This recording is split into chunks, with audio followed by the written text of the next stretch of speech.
প্রথম ও দ্বিতীয় শ্রেণী সরকারি চাকুরিতে ৩০% মুক্তিযোদ্ধা কোটা সহ ৫৬% কোটা হাইকোর্ট কর্তৃক পুনর্বহালের আদেশের বিরুদ্ধে আন্দোলন করেছেন রাজশাহী বিশ্ববিদ্যালয়ের শিক্ষার্থীরা। একই সঙ্গে তারা ২০১৮ সালের পরিপত্র পুনর্বহালের দাবিতে লাগাতার আন্দোলন চালিয়ে যাচ্ছেন। এরই অংশ হিসেবে আন্দোলনের সময় ঢাকা রাজশাহী মহাসড়কে তারা বৃষ্টিকে উপেক্ষা করে বিক্ষোভ করেছেন। বিশ্ববিদ্যালয়ের প্রতিনিধি জানান, এর আগে সকাল 10টায় বিশ্ববিদ্যালয়ের সিনেট ভবন সংলগ্ন প্যারিস রোডে ছোট ছোট মিছিল নিয়ে সমবেত হতে দেখা যায় তাদের। এ সময় তারা 4টি দাবি আদায় নিয়ে কথা বলেন। দাবিগুলো হলো 2018 সালের পরিপত্র বহাল সাপেক্ষে কমিশন গঠন করে সরকারি চাকরিতে কোটা পদ্ধতি সংস্কার করতে হবে, কোটায় প্রার্থী না পাওয়া গেলে মেধা কোটায় শূন্য পদে পূরণ করতে হবে, ব্যক্তি তার জীবদ্দশায় সব ধরনের সরকারি প্রতিযোগিতামূলক পরীক্ষায় একবার কোটা ব্যবহার করতে পারবে।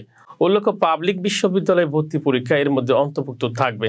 প্রতি জনশুমারির সাথে অর্থনৈতিক সমীক্ষার মাধ্যমে বিদ্যমান কোটার পুনর্মূল্যায়ন নিশ্চিত করতে হবে। দুর্নীতিমুক্ত, নিরপেক্ষ ও মেধাভিত্তিক আমলাতন্ত্র নিশ্চিত করতে কার্যকর ব্যবস্থা গ্রহণ করতে হবে।